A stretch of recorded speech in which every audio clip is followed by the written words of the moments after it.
आप लिखे नहीं, ट्रिपल तलाक को हम जो ऐसा बोलेगा उसको जेल भी जाएंगे।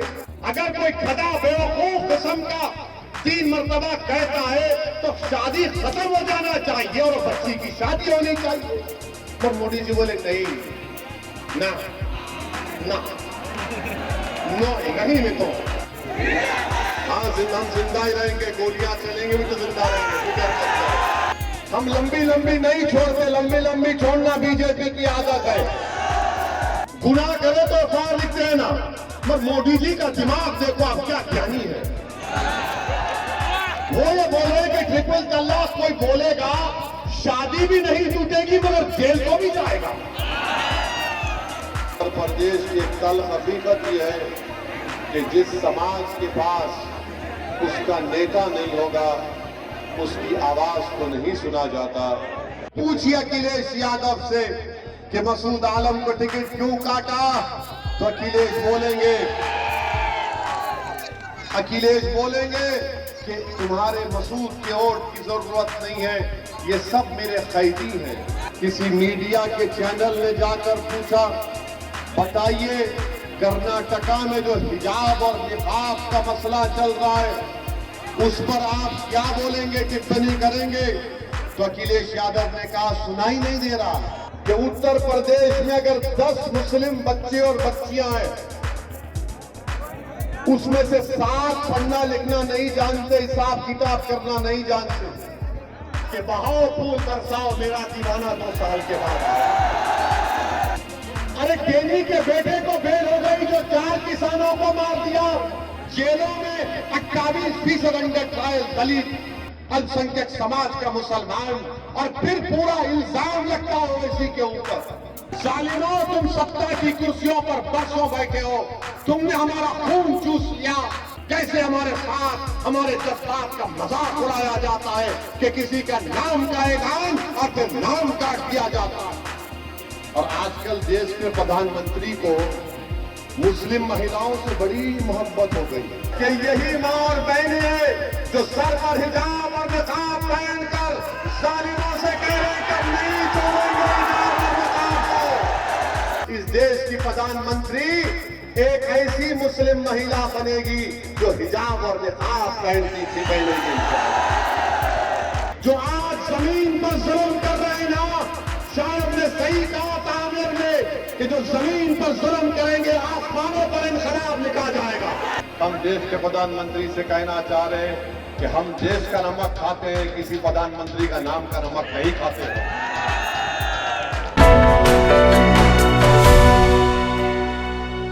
जगहों पर बैठ जाए और हिसाब के चेहरे का दीदार करें, इसलिए कि ये वो चेहरा है कि हिंदुस्तान के अंदर न नरेंद्र मोदी को नींद आती है, न अमित शाह को नींद आती है, न राजनाथ सिंह को नींद आती है।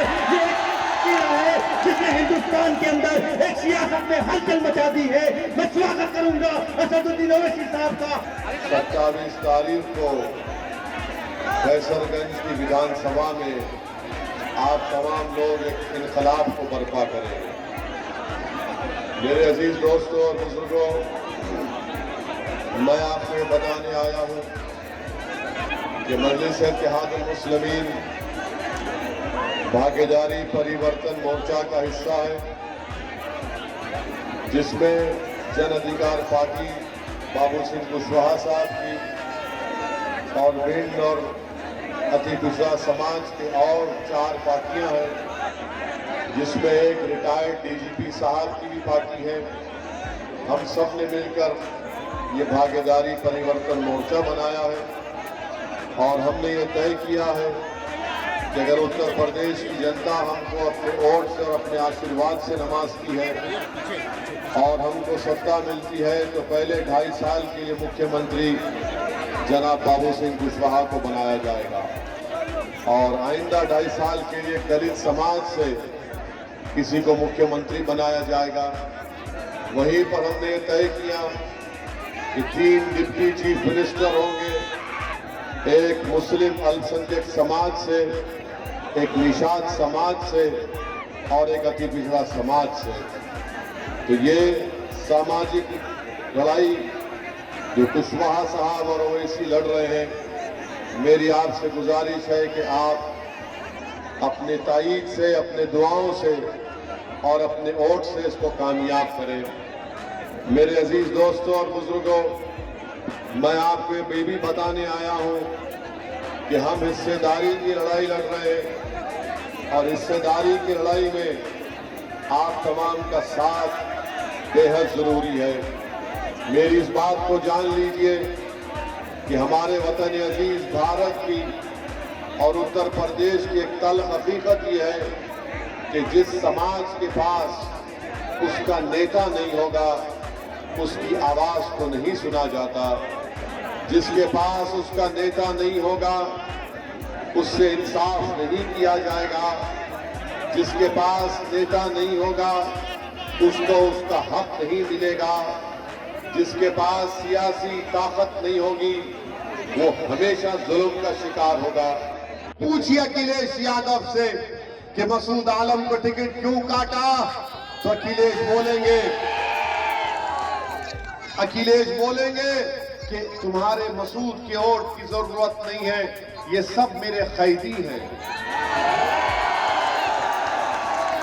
आनंद यादव मेरा भाई है, मसूद तो मेरा भाई नहीं, अखिलेश कहेंगे। अखिलेश की नजर में मसूद की अहमियत नहीं है, अखिलेश की नजर में ताकतवर आनंद यादव है। मेरे भाई, इस बात को, मेरी मां और बहनों, इस बात को आपको समझने की जरूरत है। अखिलेश यादव से किसी मीडिया के चैनल ने जाकर पूछा, बताइए कर्नाटका में जो हिजाब और निकाब का मसला चल रहा है उस पर आप क्या बोलेंगे, टिप्पणी करेंगे? तो अखिलेश यादव ने कहा, सुनाई नहीं दे रहा। अखिलेश यादव से जब पूछा गया मुस्लिम मतदान, तो अखिलेश यादव ने कहा कुछ भी नहीं सुनाई दे रहा। जब अखिलेश यादव हिजाब और निकाब पर कुछ नहीं बोलना चाहते, जब आपके वोट के ऊपर नहीं बोलना चाहते, और अखिलेश यादव सिर्फ यही कह रहे हैं मसूद आलम से कि मसूद आलम तुम दरी बिछाओ और नारा लगाओ कि भैया तुझ पे जवानी कुर्बान। मैं आपसे अपील कर रहा हूं कि अब आप दरी नहीं बिछाएंगे इंशाअल्लाह ताला। अब आप अपनी जवानी को कुर्बान नहीं करेंगे। अब इंशाअल्लाह ओवैसी अपने आप को आप पर कुर्बान कर देगा आपकी हिस्सेदारी की लड़ाई लड़ने के लिए। आपने बरसों समाजवादी के लिए अपनी जवानियों को कुर्बान किया, मगर नतीजा क्या निकला? मैं आपसे अपील करने आया हूं कि पहचानिए दोस्त को और दुश्मन को। जो दोस्त तुम्हारा दुश्मन है उसको पहचानिए आप। ये कब तक आप एक तरफा मोहब्बत करेंगे समाजवादी से? कब तक एक तरफा मोहब्बत करेंगे? मोहब्बत तो दो तरफ से होनी चाहिए, मोहब्बत दो तरफ से होनी चाहिए, मगर ये आप एक तरफा मोहब्बत कर रहे हैं। याद रखो, लैला मजनू की दास्तान मशहूर इसलिए हुई क्योंकि लैला भी मोहब्बत करती थी और मजनू भी लैला से मोहब्बत करता था। हाँ, हम जिंदा ही रहेंगे, गोलियां चलेंगे भी तो जिंदा रहेंगे, फिक्र मत करो। जाएंगे तो भी जिंदा रहेंगे इंशाअल्लाह, क्योंकि शहीद मरता नहीं है, उसको बताया गया ग़िज़ा मिलती है। तुम जिंदा रहेंगे तो भी इनके पेट में दर्द, दिमाग में दर्द, रातों की नींद हराम। और अगर हम शहीद भी हो गए तो हमसे बेहतर अल्लाह तुमको बनाएगा और तुम क़यादत करोगे इंशाअल्लाह। हम आपसे कह रहे थे कि हम पर इल्जाम लगता है। अरे अभी सुनो, जाना है ओवन कटोले में। अरे सुनो, हम आपसे कह रहे थे कि हमारे जाने के बाद इबलीस के एजेंट आएंगे, तो इन इबलीस के एजेंटों से पूछना कि उत्तर प्रदेश में जो मुस्लिम अल्पसंख्यक समाज है, जो मुस्लिम अल्पसंख्यक समाज है, अपनी मां और बहनों की भी तवज्जो चाहूंगा जो खेत में हर जगह बैठकर सुन रहे हैं हमारी बात को, कि उत्तर प्रदेश में अगर 10 मुस्लिम बच्चे और बच्चियां हैं, उसमें से 7 पढ़ना लिखना नहीं जानते, हिसाब किताब करना नहीं जानते। हमने एक्सपर्ट्स को बिठाकर उत्तर प्रदेश के अल्पसंख्यक समाज के मुसलमानों की पूरी स्टडी करवाई। हमारे पास डेटा है, और अगर कोई इनकार करेगा तो मुझसे कहेंगे कि वक्त और जगह बता दो, हमसे बहस कर लो, तुम 5 मिनट बैठ नहीं पाओगे हमारे सामने।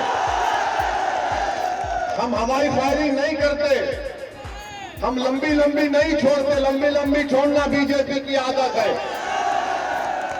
तो 10 में से 7 बच्चे पढ़े लिखे नहीं है, इसका जिम्मेदार मैं हूं। हम पर इल्जाम लगाते, बताओ जिसको सत्ता मिली, समाजवादी के पिता मुख्यमंत्री कई मर्तबा बने, बेटे बने, मंत्री बने, संतरी बने, फिर तुमने हमको पढ़ाया लिखा क्यों नहीं? हमसे क्या कहा गया? तुम पढ़ना लिखना नहीं, तुम सिर्फ जवानी कुर्बान करना, तुम सिर्फ दरी बिछाना, तुम सिर्फ वोट डालना, कैदी बन के रहना।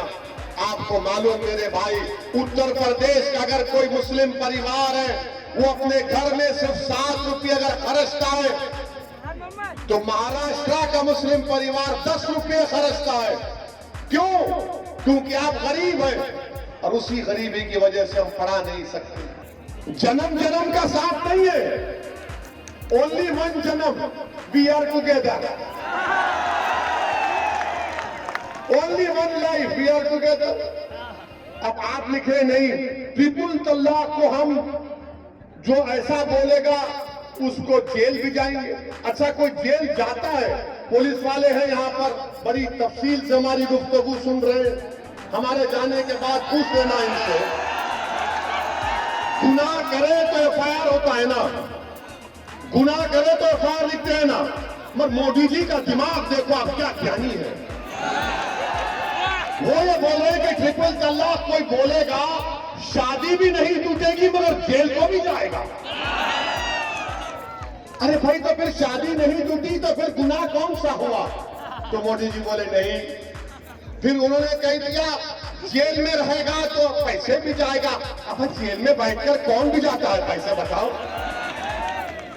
अच्छा, फिर मोदी जी ये कह रहे कानून में, अगर कोर्ट उसको 2 साल की सजा दिया तो 2 साल तक हमारी बेटी उस जालिम के साथ रिश्ते में रहेगी। अगर कोई गधा बेवकूफ किस्म का 3 मरतबा कहता है तो शादी खत्म हो जाना चाहिए और बच्ची की शादी होनी चाहिए।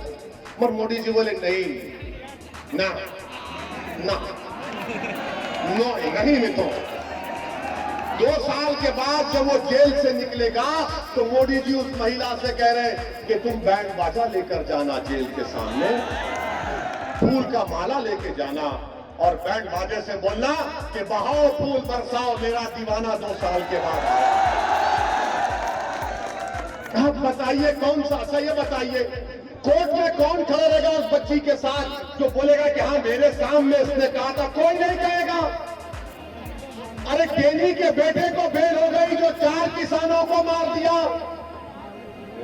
आप इस बात का बात कर रहे हैं कि 5 और 14 साल के दरमियान उत्तर प्रदेश में सबसे ज्यादा बच्चा मजदूरी अगर कोई करते हैं तो मुसलमानों के बच्चे और बच्चियां करती हैं। बताइए आप, ये क्या हो रहा है? कब आप बेदार होंगे? कब आप उठेंगे? उत्तर प्रदेश में सबसे कम ग्रेजुएट 4% मुस्लिम अल्पसंख्यक समाज के। और एक और सुन लो, अगर उत्तर प्रदेश में फॉरवर्ड क्लास है तो उनसे 6 साल पहले मुसलमान अल्पसंख्यक समाज मर जाते हैं। माने जिंदगी में भी कमी आ गई है, उम्रों में भी कमी आ रही है। आप बताओ फिर कौन जिम्मेदार है इसका? एनकाउंटर होता है तो हमारा नाम जेलों में 21% अंडर ट्रायल दलित अल्पसंख्यक समाज का मुसलमान, और फिर पूरा इल्जाम लगता है ओवैसी के ऊपर। क्या मेरी हुकूमत थी? क्या मेरा कोई मुख्यमंत्री था? क्या पुलिस मेरे मातहत थी? क्या शिक्षा मेरे मातहत थी? अरे तुम एक बार बिलाल अंसारी को कामयाब करो 5 साल के लिए, उसके बाद तुम ओवैसी से सवाल करो, मैं जवाब देने तैयार रहूंगा। जालिमों, तुम सत्ता की कुर्सियों पर बरसों बैठे हो, तुमने हमारा खून चूस लिया, हमारे बच्चों के मुस्तकबिल को बर्बाद कर दिया, तुमने नौजवानों को गरीब बनाकर छोड़ दिया, हमारी मां बहनों के ख्वाबों को चुकना चूर कर दिया, और तुम आकर हमसे कहते हो कि हमने मसूद का टिकट काटा, तुम आनंद यादव को वोट दो। ये फैसला आपको करना है, ये फैसला आपको करना है। जिसमें गैरत होगी वो मसूद का बदला जो तंत्र में वोट डालकर बिलाल को देगा। अगर कोई गैरतमंद होगा, अगर उसमें गैरत जिंदा होगी तो वो उसका फैसला देगा। वो कैसे हमारे साथ हमारे जज्बात का मजाक उड़ाया जाता है कि किसी का नाम का ऐलान और फिर नाम काट दिया जाता है। क्या बात हो रही है यहां पर? मेरे अजीज दोस्तों और बुजुर्गों, हम आपसे यही अपील करने आए हैं कि आप बेखौफ होकर अपने वोट का मतदान का इस्तेमाल करिए। और आजकल देश के प्रधानमंत्री को मुस्लिम महिलाओं से बड़ी मोहब्बत हो गई है। हर भाषण में बोलते ट्रिपल तलाक, ट्रिपल तलाक। देश के प्रधानमंत्री पूरे पतंग के निशान पर उंगली लगाएंगे ना? मेरी मां और बहनें भी हाथ उठाकर बता दें कि पतंग के निशान का।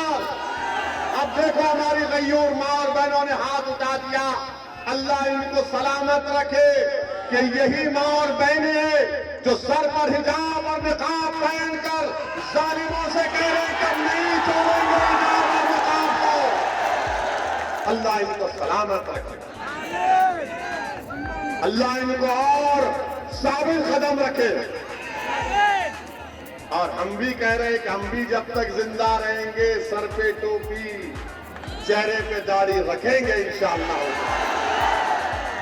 हमने तो ये कह दिया कि हमारा ख्वाब ये है कि हमारी जिंदगी में नहीं हुआ तो कम से कम हमारी इस दुनिया से चले जाने के बाद इस देश की प्रधानमंत्री एक ऐसी मुस्लिम महिला बनेगी जो हिजाब और निकाब पहनती थी, पहनेगी।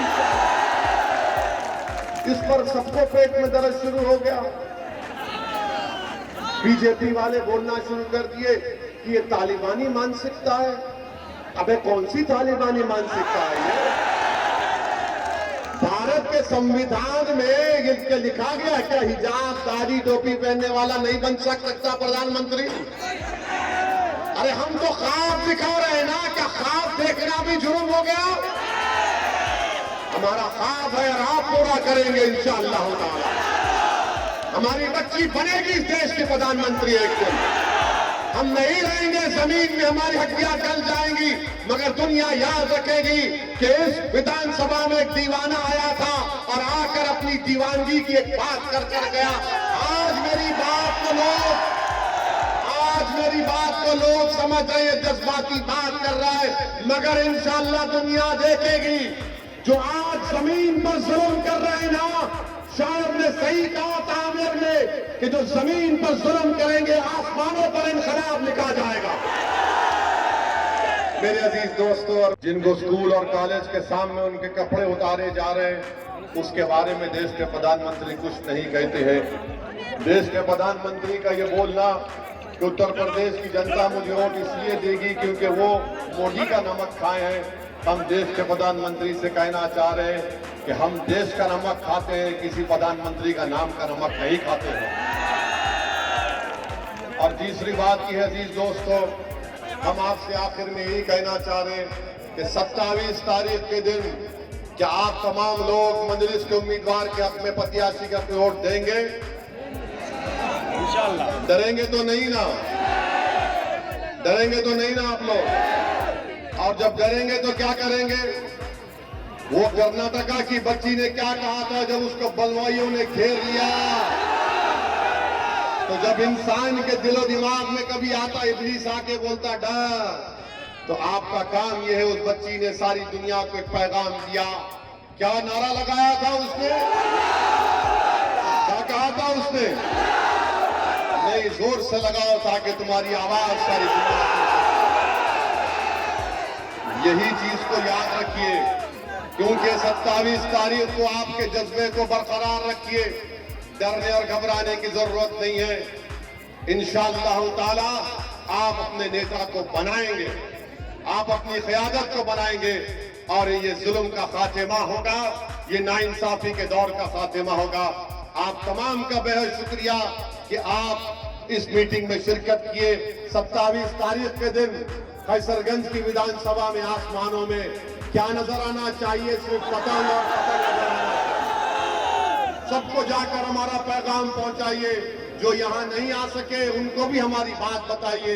एक दीवाना आकर ये बात कर कर गया है। शुक्रिया बहुत बहुत। सब्सक्राइब करें आपका अपना चैनल न्यूज टाइम नेशन और हर खबर सबसे पहले पाने के लिए बेल आइकॉन जरूर दबाएं। और हाँ, खबरें पसंद आ जाएं तो लाइक और शेयर करना ना भूलें।